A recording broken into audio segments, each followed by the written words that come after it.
Assalamualaikum warahmatullahi wabarakatuh.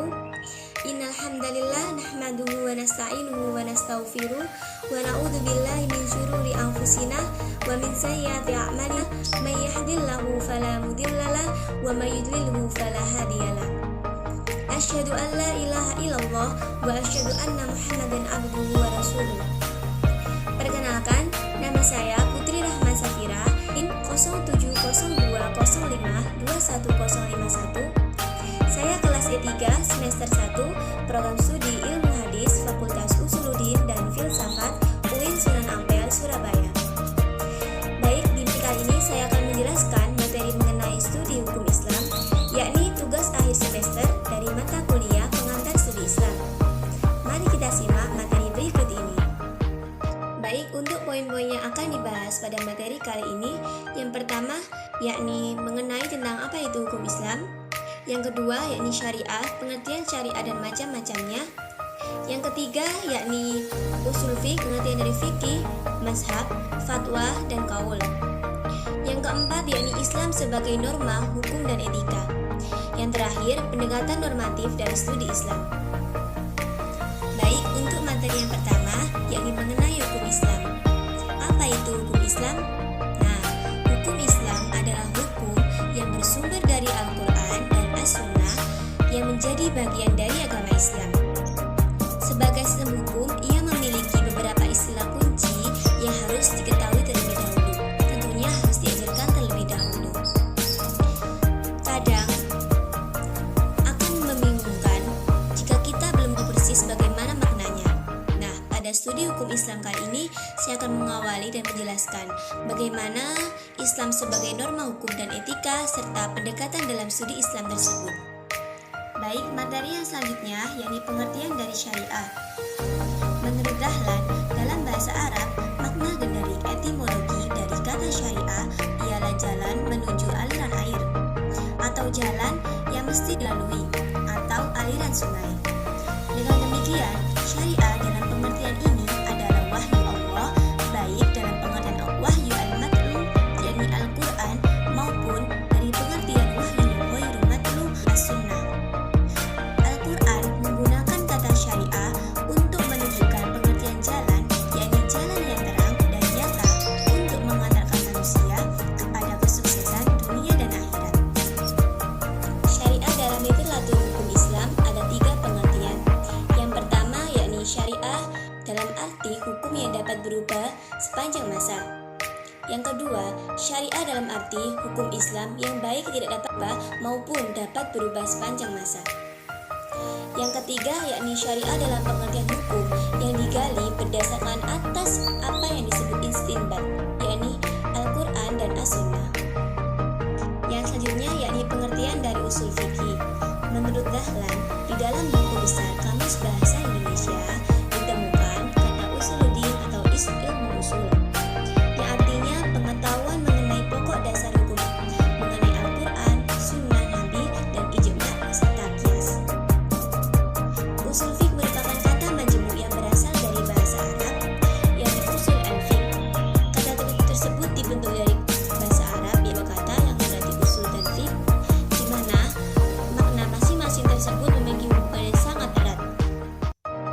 Di dalam bahasa Arab, kata usul merupakan bentuk jamak dari kata asal yang secara etimologi berarti sesuatu yang menjadi landasan bagi yang lain.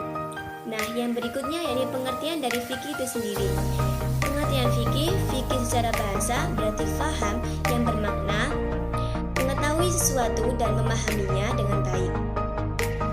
Menurut pengertian istilahnya, Abu Hanifah memberikan pengertian untuk mengetahui sesuatu yang ada padanya dan apa-apa yang bersamanya, yaitu mengetahui sesuatu dengan dalil yang ada. Dalam kajian studi hukum Islam, arti fikih yang dimaksud adalah arti fikih dalam pengertian Imam Syafi'i yang lebih mengkhususkan aturan fikih kepada aturan-aturan mengenai perbuatan mukallaf. Yang selanjutnya ini pengertian dari mazhab. Menurut Ramadan, secara bahasa, mazhab berarti pendapat atau kata lainnya yakni view, opinion, ra'i, kepercayaan ideologi, doktrin, ajaran, paham, dan aliran. Mazhab menurut ilmu fikih secara umum adalah sebuah metodologi fikih khusus yang dijalani oleh seorang ahli fikih mujtahid. Berbeda dengan ahli fikih yang lain, mentarkannya memilih sejumlah hukum dalam kawasan ilmu furu'. Salah satu bagian dari ilmu fikih yang perlu diketahui oleh setiap umat muslim yakni melalui mazhab. Umat muslim dapat memahami hukum-hukum yang berlaku dalam agama Islam yang mencakup berbagai hal. Tentu, mazhab untuk pendapat imam mengenai hukum Islam ini digali dari sumber terpercaya, tidak lain adalah Al-Quran dan hadis. Dan yang selanjutnya yakni pengertian fatwa dan qaul. Nah, fatwa artinya petuah, nasihat jawaban atas pertanyaan yang berkaitan dengan hukum. Dalam istilah fikih, berpendapat yang dikemukakan oleh seorang mujtahid atau faqih sebagai jawaban yang diajukan peminta fatwa dalam suatu kasus yang sifatnya tidak mengikuti. Lalu, kata qaul secara etimologi adalah bentuk masdar dari kata qala yaqulu. Kata qaul dapat dimakna kata yang tersusun lisan, baik sempurna maupun tidak. Kiranya secara simpel, qaul diartikan sebagai ujaran, ucapan, atau perkataan. Dalam istilah fikih, qaul dihususkan untuk imam atau suatu pemimpin mazhab atau ahli fikih yang berupa perkataan atau ucapan dari imam fikih tersebut. Istilah ini juga dikenal dalam fikih Imam Syafi'i, yaitu qaul qadim dengan jadid. Yang selanjutnya yakni Islam sebagai norma, hukum, dan etika. Adapun sumber norma dan hukum Islam yang pokok ada dua, yaitu Al-Quran dan As-Sunnah. Di samping kedua pokok tersebut, ada pula tambah pokok yakni Al-Ijtihad. Baik, yang pertama Al-Quran. Siapa sih yang nggak tahu Al-Quran? Al-Quran merupakan sumber azazi yang pertama dan utama. Al-Quran membuat kaidah-kaidah fundamental yang jelas. Al-Quran adalah kitab umat muslim yang diturunkan kepada Nabi Muhammad. Yang kedua yakni As-Sunnah. As-Sunnah bisa dikatakan yakni hadis. As-Sunnah atau Sunnah Rasul adalah sumber hukum Islam yang kedua setelah Al-Quran. As-Sunnah berupa perkataan atau qauliyah, bisa perbuatan yakni fi'liyah, dan sikap yakni taqriyah. Yang ketiga yakni Al-Ijtihad. Sumber hukum Islam yang ketiga adalah Al-Ijtihad atau akal pikiran manusia.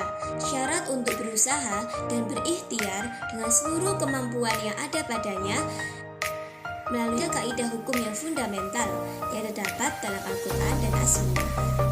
Baik, yang terakhir yakni pendekatan normatif dalam studi Islam. Pendekatan normatif adalah sebuah pendekatan yang lebih menekankan aspek norma-norma dalam ajaran Islam, sebagaimana terdapat dalam Al-Quran dan As-Sunnah. Dalam pandangan Islam, normatif kemurnian Islami dipandang secara tekstual berdasarkan Al-Quran dan hadis. Selain itu, dinyatakan bid'ah. Terima kasih, itu tadi materi yang bisa saya sampaikan, yakni mengenai studi hukum Islam, tugas akhir semester, mata kuliah pengantar studi Islam yang diampu oleh Bapak dosen kita yakni Bapak Iqbal Nasrullah. Apabila ada salah dan kurangnya, mohon dimaafkan. Sekian dari saya. Wassalamualaikum warahmatullahi wabarakatuh.